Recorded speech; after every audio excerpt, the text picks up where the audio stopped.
Почему Мухаммед для нас такая легкая мишень? По-моему, это потому, что Мухаммед был самым очевидным лжепророком в истории. По словам Роберта, это потому, что люди, придумавшие Мухаммеда для своей новой религии, выставили его самым очевидным лжепророком в истории. Они могли изобразить его абсолютно так, как им хотелось. Самый надежный, заслуживающий доверия, самый удивительный человек, который когда-либо жил на планете. Вместо этого они придумали парня, который считал себя одержимым демоном, неоднократно пытался покончить с собой, получал откровения от сатаны, был жертвой магических чар, произносил ложные пророчества, принимал пищу, приготовленную женщиной, чью семью он только что уничтожил, умирал как крыса и был полностью разоблачен как лжепророк. Это не имеет смысла. Когда мы обращаемся к мусульманским источникам, мы узнаем, что пророк женился на большем количестве женщин, чем позволяли его собственные откровения, и женился на жене своего приемного сына, после того, как стал причиной развода из-за вожделения к ней. Он был постоянно покрыт семенем и оставил нам довольно хорошее представление о том, откуда было это семя. И он умер именно так, как сказано в Коране, если бы он был лжепророком. Вот что они придумали. Еврейская женщина предлагает Мухаммеду приготовить еду, несмотря на то, что он только что уничтожил всю ее семью. В мире проживает около 8 миллиардов человек. Вы могли бы спросить у всех 8 миллиардов людей, если бы вы только что убили всю семью женщины, а она сказала: «Эй, я приготовлю для вас обед», это хорошая идея принять такое предложение? 8 миллиардов из 8 миллиардов людей скажут, что это самая глупая идея на свете. Не делайте этого. Мухаммед — единственное исключение во всей истории, который решил, что это отличный план.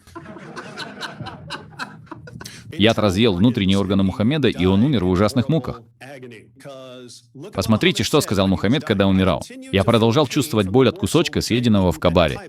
Именно в этот момент у меня порвалась аорта».